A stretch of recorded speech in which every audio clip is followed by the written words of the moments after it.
This talk will be about non-hermitian topology, which in principle has many reasons to be interesting because there is a lot of non-hermitian physics around. And of course, the most important non-hermitian systems that we can look at are open quantum systems. So for example, coupled waveguides with coupled gain and loss, or also systems that are coupled to some kind of reservoir, such as, for example, a ferromagnetic lead. And other important systems in this sense are disordered systems. So for example, if you have just a lattice and you add some kind of randomness to the hopping, or in other cases with scattering of quasi-particles determining disorder. But the third important feature of non-hermitian physics that I want to talk about here today is that of strongly correlated electron systems, which just means essentially interacting electrons. And here a point needs to be made, because if one considers the overall microscopic Hamiltonian of such systems, then this is still Hermitian. What we can see as a non-Hermitian phenomenon here is what happens to the one particle physics in this scenario. And we can imagine it as being coupled essentially to an effective reservoir which contains all the many-body scattering events. So the quasi-particles in this scenario gather a lifetime. And if we think of the denominator of the one particle Green's function as an effective Hamiltonian containing also a self-energy that depends on momentum and frequency, then we have an effective Hamiltonian that is non-Hermitian and governs the whole physics of the system. So the important ingredient to have for such a paradigm to work is finite temperatures, so that the self-energy has a finite non-Hermitian part also at the Fermi level, and so it will develop some interesting physics, and also an imaginary part of the self-energy that I defined as interesting. And what I mean is that it does not need to be just proportional to an identity term, because that would be just an imaginary energy shift of all these energy levels of this effective Hamiltonian. So we will need some interesting form of this imaginary self-energy term. Okay, so given these ingredients, of course, non-Hermitian topology has been developing in recent years, and it has been developing both on the band theory and the field theory approach. For example, via studies by Shen and Fu and Kawabata and Atsugai.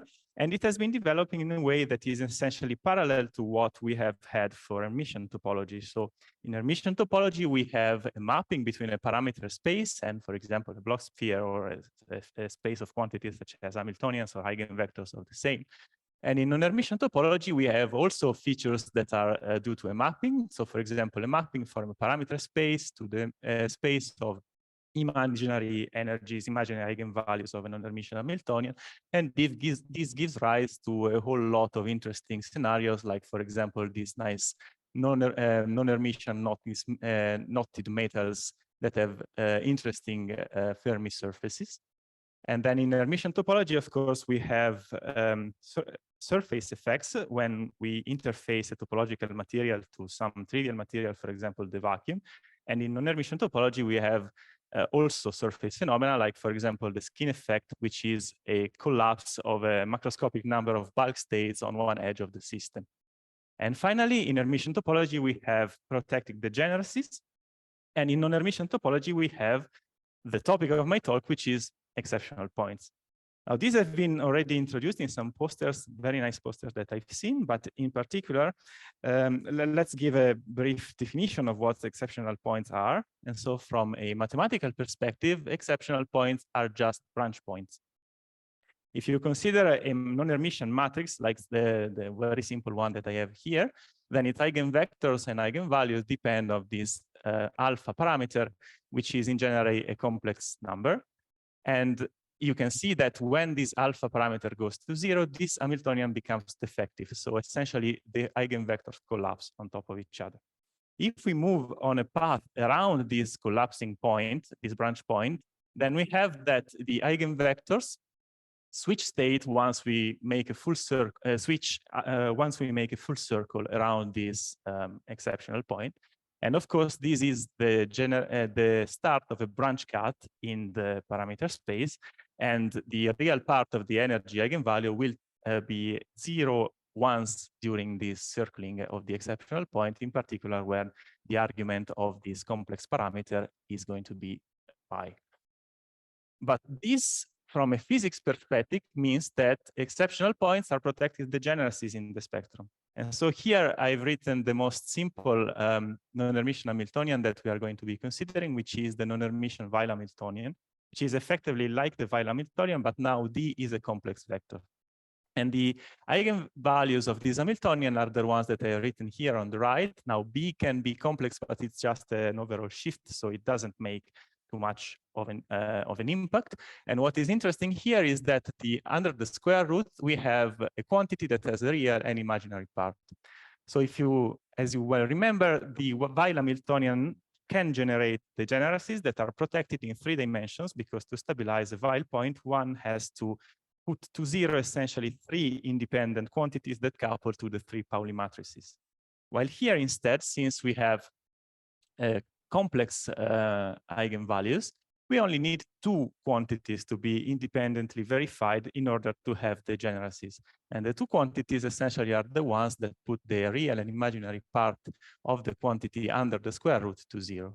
When these 2 quantities are satisfied together, then the Hamiltonian becomes defective and we have an exceptional point. So if we look at the behavior of these eigenvalues in the parameter space, then we have that when these 2 conditions are valid together, we have exceptional points, so degeneracies. And then we have what we call non-hermitian Fermi arcs, which differently from Hermitian Fermi arc are actually a bulk phenomenon. And there are 2 of those that are essentially corresponding to the branch cut for the real and imaginary part of these energies. On one of these Fermi arcs, the energy will be purely imaginary, and on the other of these Fermi arcs, the energy will be purely real. And we'll be looking at both of those in the following.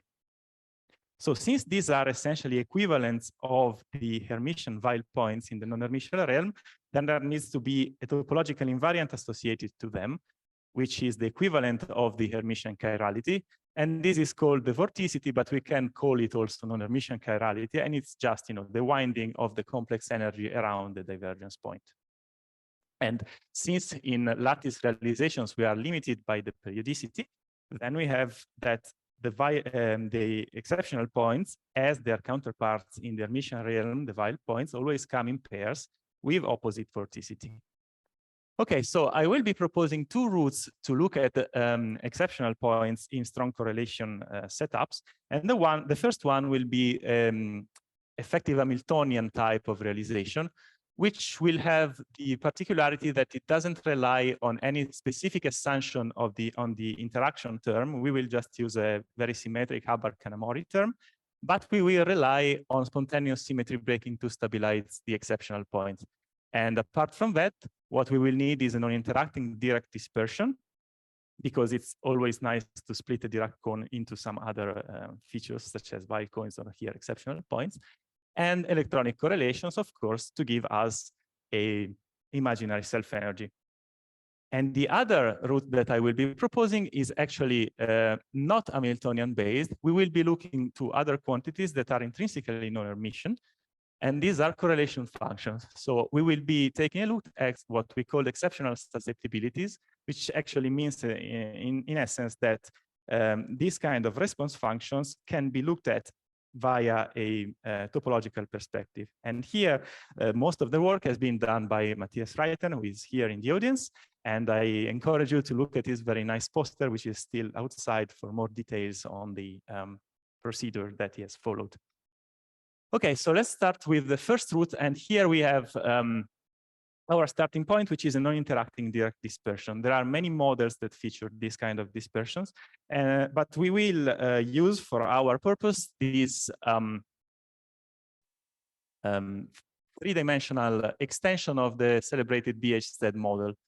It has 2 orbitals per lattice site, which is, and the orbital subspace is indicated by the tau Pauli matrices, and then it has, of course, 2 spins, which are indicated by the sigma Pauli matrices. M of k is a diagonal hopping term, which controls the topology, but we will mostly be interested into the spin orbit coupling term, which couples to these gamma 1, gamma 2, gamma 3 matrices.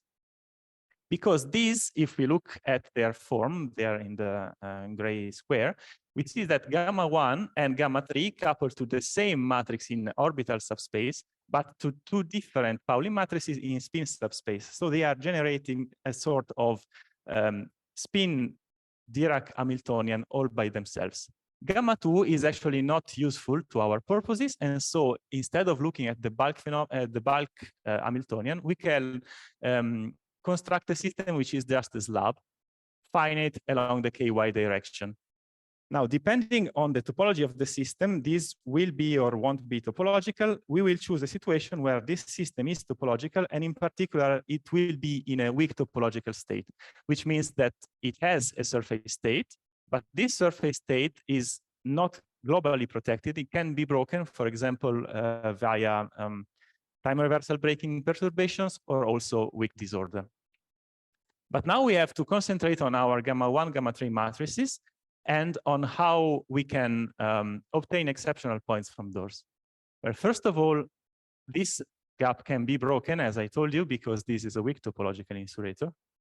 And now we try to recover the gaplessness of the system by obtaining globally protected exceptional points. So if I add a non-hermitian perturbation term to this Hamiltonian, which couples to a matrix which is coupled to sigma z, for example, in the spin subspace, then I will get back gaplessness in the Hamiltonian, and this gaplessness will be globally protected now.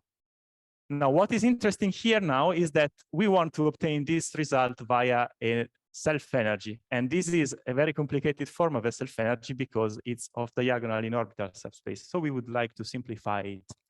And here, the fact that we are looking at surface theory, at a system that is finite along one direction, comes back to help us, because if the slab that we are considering is thick enough, we can try to develop a surface theory for this model, which means that we just assume that the eigenstates that live on the surface decay exponentially in the finite space direction.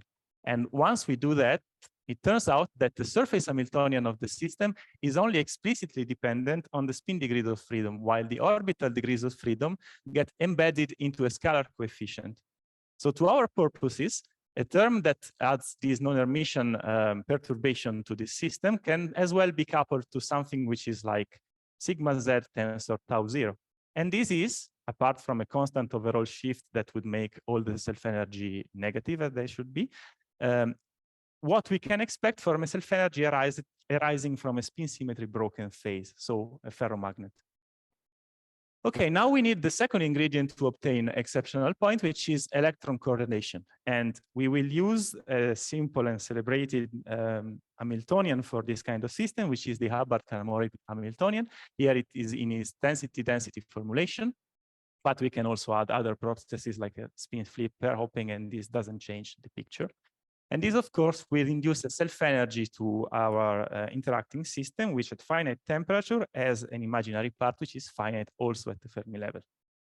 And since we are looking at the slab, the natural way of solving a problem like this is the real space dynamical mean field theory, in which essentially we look at each layer of the slab as an impurity, effective impurity problem, and obtain a self-energy that is layer dependent and local. Okay, and then finally, we need spontaneous symmetry breaking, because the problem is, since this is a theoretical model, it is very symmetric, and it is at half filling where the Dirac point, the non-interacting Dirac point is. So we expect antiferromagnetism to develop in this scenario.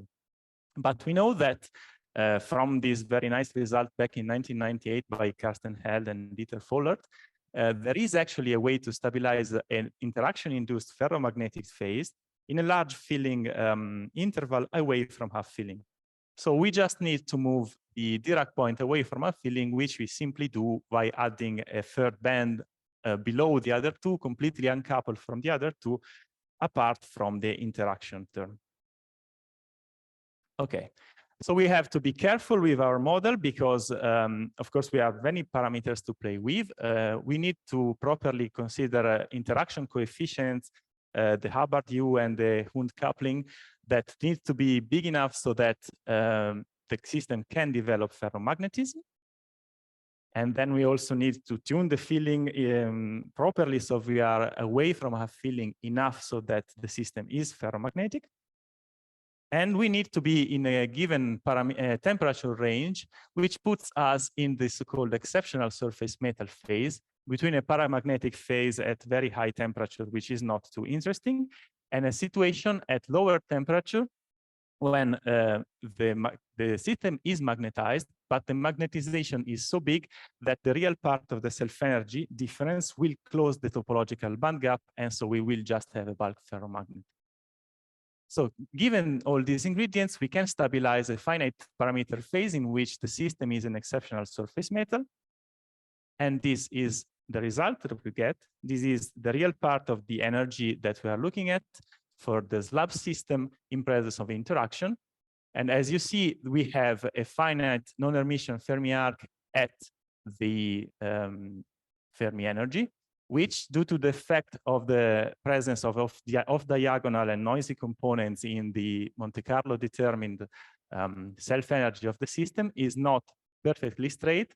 It has been curved, as you see in parameter space there in the inset, but cannot be destroyed because exceptional points are globally stable in 2 or more dimensions. How much time do I have?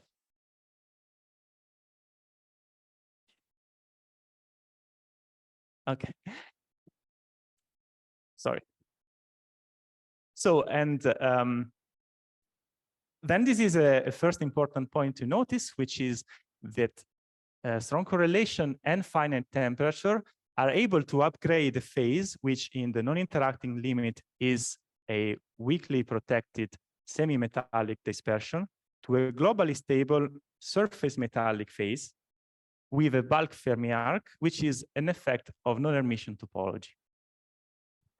Okay, and then let's consider the second route to exceptional points, which is, again, done in collaboration with Matthias and Alessandro in Vienna. And for that, we need the local generalized susceptibilities, which have been already introduced today, and essentially are 2 particle correlation functions. We will look at the particle all channels, so the particle-particle disconnected diagrams have been removed. And these are, well, very complicated objects, but for our purposes, we will just need to know that these are matrices. And these are matrices in the fermionic Matsubara frequencies. And we also depend on a series of local degrees of freedom, such as, for example, spin degrees of freedom, orbitals, valleys, and so on. So these quantities are very useful in the context of dynamical mean field theory, because from this kind of generalized susceptibilities, a local vertex function can be obtained. And then this local vertex function can be used into the Bethe-Salpeter equation to obtain lattice response functions, such as charge response, spin response, and so on.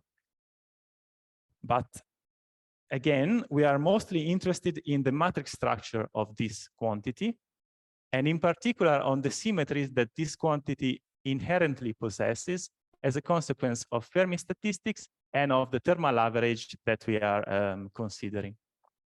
So, as an intrinsic consequence of its origin and of the fact that these are fermions, this matrix in Matsubara frequency has a symmetry that relates essentially its matrix elements. And if we consider the local generalized charge susceptibility in particular, which is the spin average susceptibility, this will have a structure which is called a centro-Hermitian matrix structure. So this essentially means that if we consider this susceptibility as a matrix in Matsubara frequencies, this is its matrix elements are symmetric with respect to the center of the matrix, and symmetric elements are one the complex conjugate of the other. So if we look at the simplest matrix form of this kind of object, which is a 2x2 non-Hermitian matrix, we immediately notice that this is a special case of the original non-Hermitian Weil Hamiltonian that we considered before. And in particular, in this special case, one of the 2 conditions that stabilizes exceptional points is intrinsically and always met, which means that the real and imaginary parts of this complex D vector are always orthogonal. So this means that where exceptional points are generically stable in 2 dimensions of more, in this case, they are already globally stable in 1 dimension. So we can look at the eigenvalues of this kind of object as a function of a single parameter and see globally stable exceptional points. Okay, and here I showed the results for a 2-dimensional Hubbard model solved to, again, DMFT with quantum Monte Carlo impurity solver.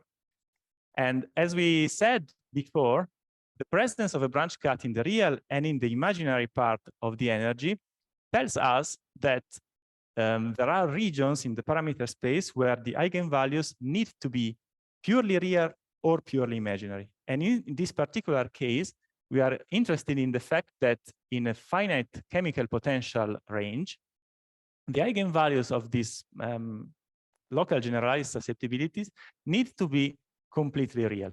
So as you see here, we have considered more than 2 Matsuda frequencies, and the eigenvalues come in pairs.